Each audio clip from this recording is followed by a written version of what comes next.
Now, the most difficult situation arises when they give you the matrix, but you have to find the eigenvalue and a corresponding eigenvector. All you're given is A, you gotta find lambda and an x. That's what you gotta do. But before we get there, we must quickly look at the idea of the determinant of a 2 by 2 matrix. So let me just tell you how to find the determinant of a 2 by 2. I'll let your teacher discuss with you what it is. I'll just show you how to find it. So in a 2 by 2 matrix, here's what you do.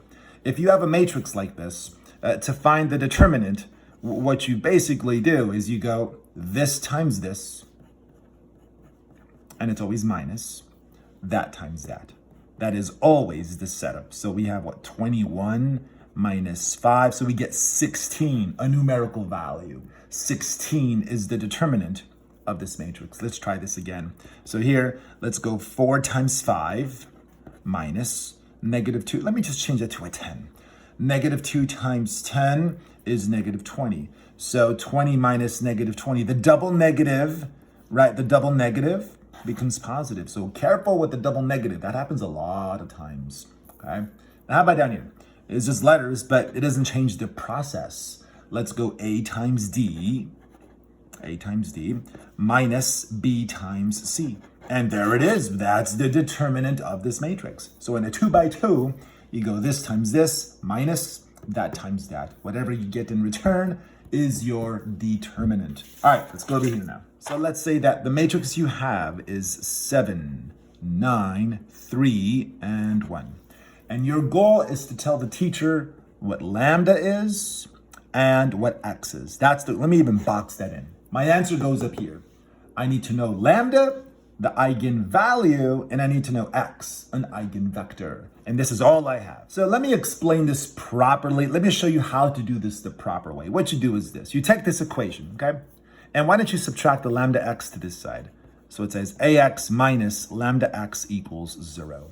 And then what we can factor from these two terms is the vector x. And let me factor it behind the parentheses, right? So I have a minus lambda times x equals 0. But if you look here, this makes no sense at all because this is a matrix and this is a scalar. You cannot subtract two objects that are not of the same type. These are from different worlds. This is a matrix and this is just a number, a scalar. This makes no sense. So what we do, what textbooks do, is a lot of times they multiply by 1.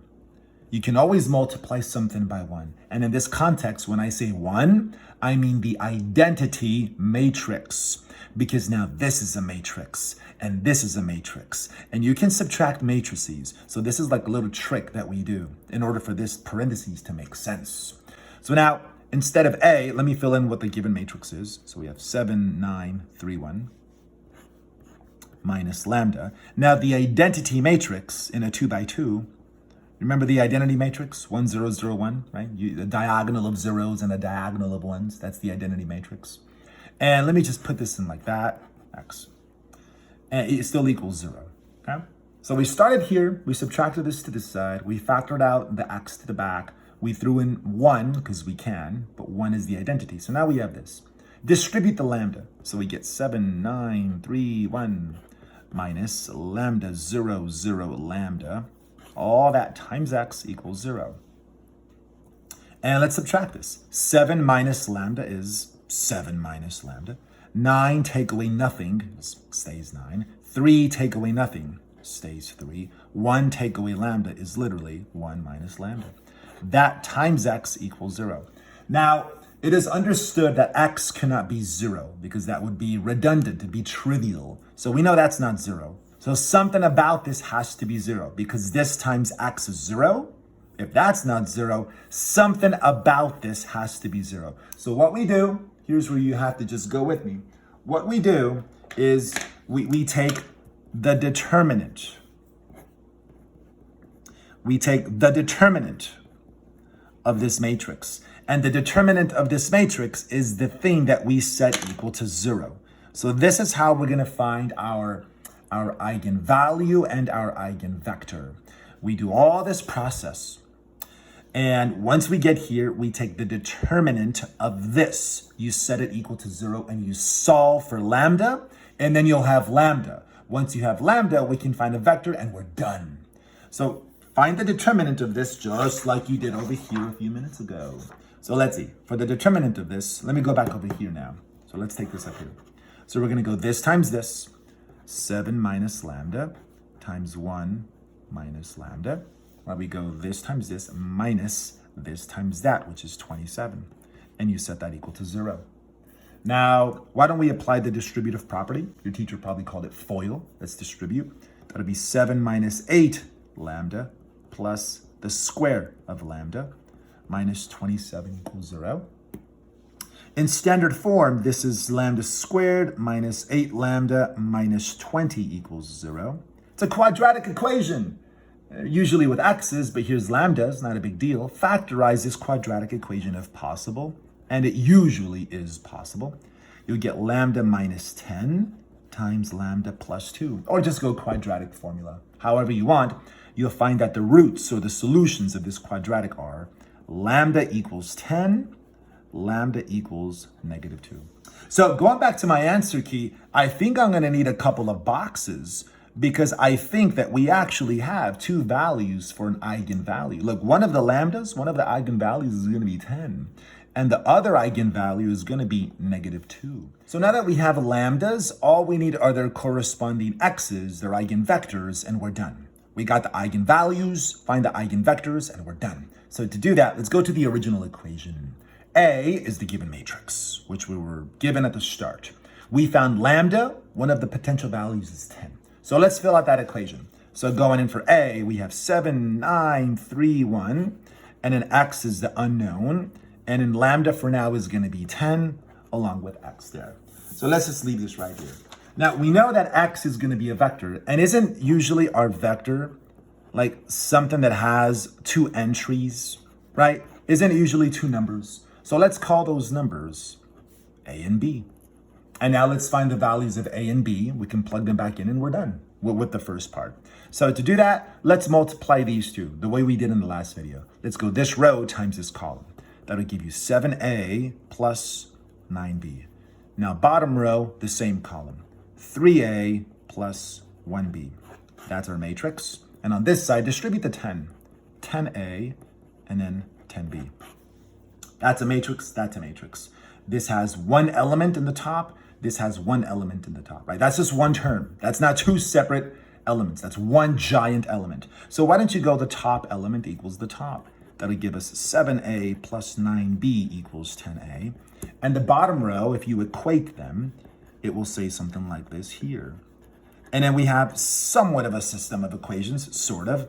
In the top, subtract the 10A to that side. That'll be negative 3A plus 9B equals 0. Move the 10B over there. 3A minus 9B equals 0. In either case, why don't you solve for A in the top? It'll say A equals 3B. Solve for A in the bottom. It'll say A equals 3B. That usually happens where you reach a point where it's the same information presented twice. That lets you know you're on the right track. So back over here, on these guys, I'm trying to find X, which is represented by A and B. So what are they specifically? Well, here's the thing. We know what they are generically. Like for instance, this matrix AB. I know what A is. A could be replaced by what it equals, and A equals 3B. And then the bottom stays B. So the relationship is this. You could essentially knock out the B's, and all that's left is 1 and 3. So the relationship between A and B is going to be such that the top number is going to be 3 times the bottom number. 3 and 1. So look, 3 and 1, it works. How about 300 and 100? It also works. So here's what I'm saying. Take the given matrix. 7, 9, 3, 1. Blank, blank equals the eigenvalue 10. Blank, blank.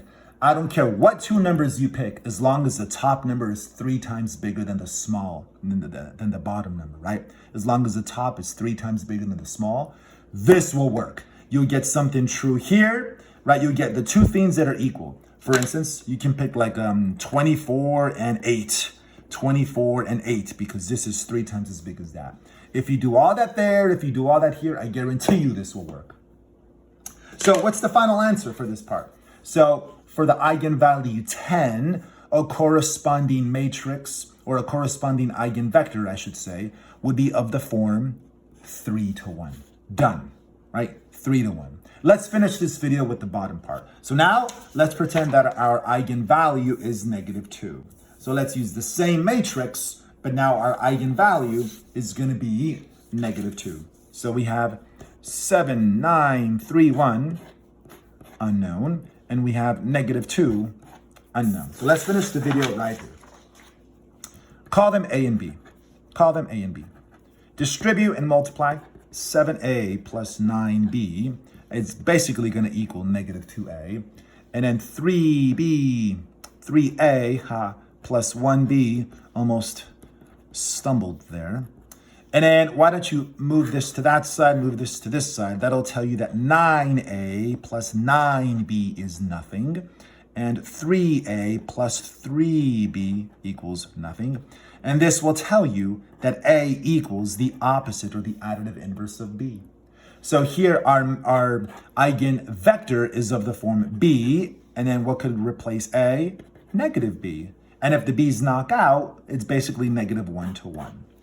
So that's an eigenvector that could go with an eigenvalue of -2. So over here, this eigenvalue -2 has a corresponding eigenvector of -1, 1. So let's be clear with the language.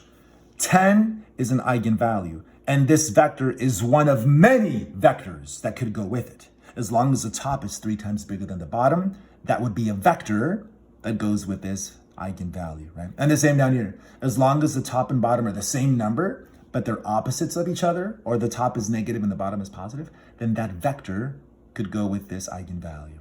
So that's how you can find eigenvalues first, and then find some corresponding eigenvectors. Now, if you want to skip this in the future, go from there to there. Notice that your given matrix, you're just going to attach a negative lambda to these two elements, and then find the determinant, set it equal to 0. It'll be a quadratic, which is usually factorable, to get your two eigenvalues, and then do what we did to find some corresponding eigenvectors.